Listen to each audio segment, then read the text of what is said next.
네, 오늘은 전기통신금융사기 피해 방지 및 피해자 환급에 관한 특별법, 보이스피싱에 관한 법률이죠. 여기에서 규정하고 있는 절차 중 하나에 대해서 알아보도록 하겠습니다. 보이스피싱은 이제 사기꾼이 있고요. 보이스피싱 피해자가 있고요. 그 다음에 통장 명의인, 통장을 갖고 있는 사람이 이렇게 세 명이 있을 때 성립하게 됩니다. 예를 들어서 근데 통장 명의인이 100만 원 자기 돈을 통장에 갖고 있다고 생각을 해봅시다. 그 상태에서 사기꾼이 이제 양쪽 다 사기를 치는 거죠. 그래갖고 이 보이스피싱 피해자한테는 사기를 쳐갖고 이 통장 명의인의 계좌로 200만 원을 입금하게 합니다. 그러면 이제 통장 명의인의 계좌에는 100만 원이 원래 있었고 통장 명의인의 돈, 여기에 200만이 더해져서 300만 원이 있죠. 그리고 이 통장 명의인도 이 사기꾼한테 속아갖고 이 입금된 200만 원을 인출해서 사기꾼에게 갖다 줍니다. 그러면 피해자는 실질적으로 두 명이 될 수가 있는 건데 이 사람은 손해는 없고 이제 이 사람은 손해가 발생하게 되죠. 그래서 이 법률에 따라서 이제 보이스피싱 피해자가 금감원에 이제 신고를 하면은 아니면 뭐 은행에도 신고할 수 있을 겁니다. 신고를 하게 되면은 이제 은행과 국가는 이 통장 명의인에 대해서 이 100만 원 통장 안에 있는 돈을 지급 정지를 시킵니다. 그리고 통장 명의인의 이 돈이 통장 명의인 안에 들어있는 돈은 보이스피싱의 피해금이라고 생각을 해서 지급 정지를 시킨 다음에 채권 소멸 절차에 들어갑니다. 물론 이 채권 소멸에 대해서 이 통장 명의는 이의를 제기할 수 있습니다. 이거는 사기와 무관하다라든지 뭐 이런 식으로 이의를 제기할 수 있는데요. 만약 이의 제기를 안 한다고 한다면 이제 이 채권 소멸 절차에 의해서 명의자의 예금 채권을 소멸하게 됩니다. 그리고 국가가 이제 이 은행으로 하여금 이 100만 원을 이 보이스피싱 피해자한테 지급하는 그런 절차를 밟게 됩니다. 그러면 통장 명의인의 입장에서는 내 돈 100만 원이지 이거는 보이스피싱 피해금 200만 원이 아니고 왜냐면 이건 200만 원 이미 줬으니까 내 돈 100만 원인데 내가 제대로 이의 제기를 안 했다는 거 이유만으로 나의 정당한 100만 원이 소멸이 된다는 건 참을 수 없는 일이죠. 그래서 이의 제기를 안 한 명의인은 이 100만 원을 돌려받을 길이 없는가가 문제가 됩니다. 이에 관해서 이제 이 특별법은 이거에 관한 절차도 정해놓고 있는데요. 2018년 법이 개정되기 이전의 절차부터 살펴보도록 하겠습니다. 이 특별법 13조 1항에 보면은 제9조에 따라 채권이 소멸된 명의인이 다음 각 호의 요건을 모두 갖춘 경우에는 금융감독원에 소멸된 채권의 환급을 청구할 수 있다고 하고 1호에서 소멸된 채권이 피해금에 해당하지 아니하는 경우 2호에서 제7조 1항에 따른 이의 제기를 하지 못한 정당한 사유가 있는 경우라고 규정하고 있습니다. 근데 이제 일단 피해금이 뭐냐? 피해금에 대해서는 이 특별법 2조에서 정의 규정이 있는데요. 5호에 보면은 피해금이란 전기통신금융 사기로 인하여 피해자의 계좌에서 사기 이용 계좌로 송금 이체된 금전을 말한다. 즉 200만 원이 피해금이라는 거죠. 그래서 이 200만 원에 대해서는 채권이 소멸되었다고 하더라도 이 통장 명의는 환급 청구를 못하는 거죠. 당연하죠. 자기 돈이 아니니까. 그런데 이 100만 원은 사기에 이용 송금 이체된 금액이 아니죠. 100만 원은 원래부터 자기가 갖고 있던 돈이죠. 따라서 이 100만 원은 피해금이 아닙니다. 그래서 첫 번째 요건 13조 1항 1호의 소멸된 채권이 피해금에 해당하지 아니하는 경우는 충족을 한 거죠. 위 사안에서는. 그 다음에 이제 모두 갖춰야 된다 그러니까 이제 2호 7조 1항에 따른 이의 제기를 하지 못한 정당한 사유가 있는 경우에도 해당해야 됩니다. 그럼 어떤 경우에 이의 제기를 하지 못한 정당한 사유가 있는가를 보면은 7조 1항에 보면은 명의인은 제4조 제1항에 따른 지급정지 또는 13조 제2, 제3항에 따른 전자금융거래 제한이 이루어진 날부터 5조 2항에 따른 공고일을 기준으로 2개월이 경과하기 전까지 해당 계좌가 사기 이용 계좌가 아니라는 사실을 소명하여 이의를 제기할 수 있다 이렇게 규정하고 있습니다.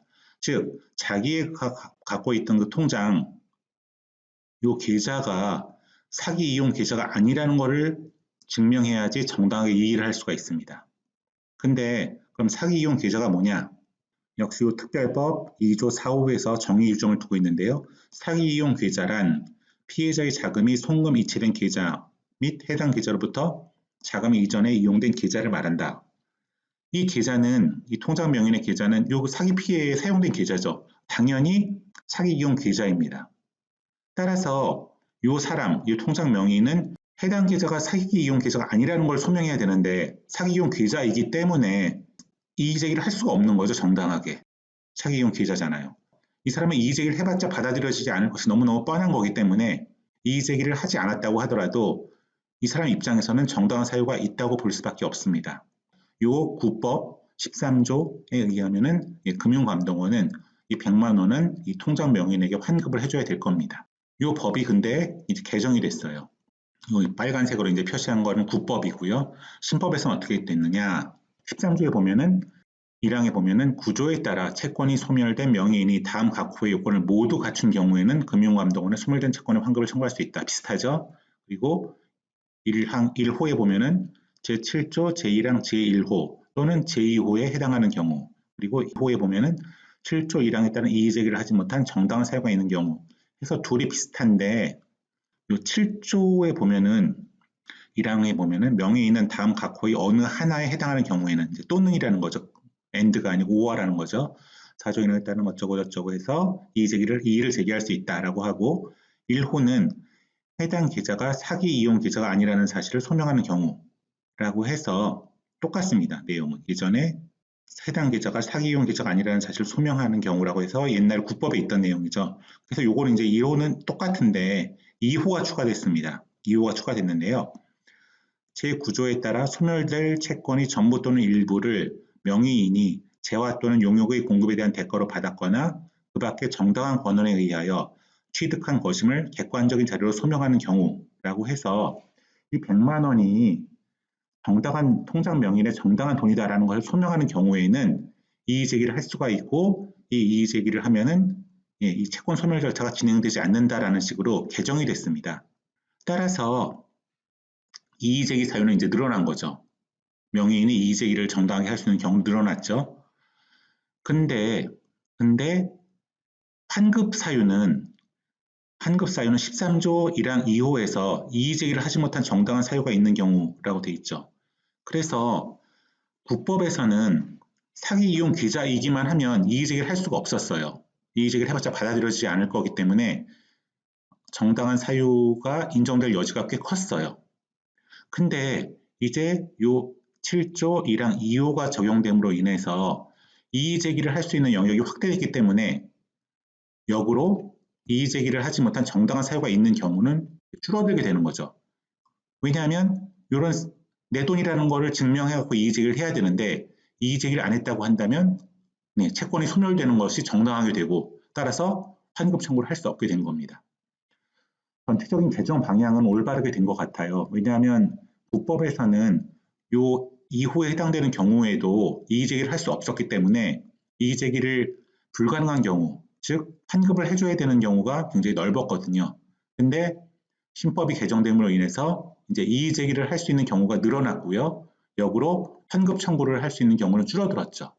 그래서 만약에 이 똑같은 사안에서 국법에 의하면 이 통장 명의인은 이의제기를 안 하고서 100만 원을 청구할 수 있었는데 신법에 의하면은 이게 내 돈이다라는 걸 소명해갖고 환급 청구를 이의제기를 할 수 있었기 때문에 이제는 만약 이의제기를 안 했다고 한다면 적당한 기간 내에 이제는 금융감독원에 환급 청구를 할 수가 없게 되겠죠. 왜냐하면 이의제기를 할 수 있었는데도 불구하고 이의제기를 안 했기 때문에 그런 거죠.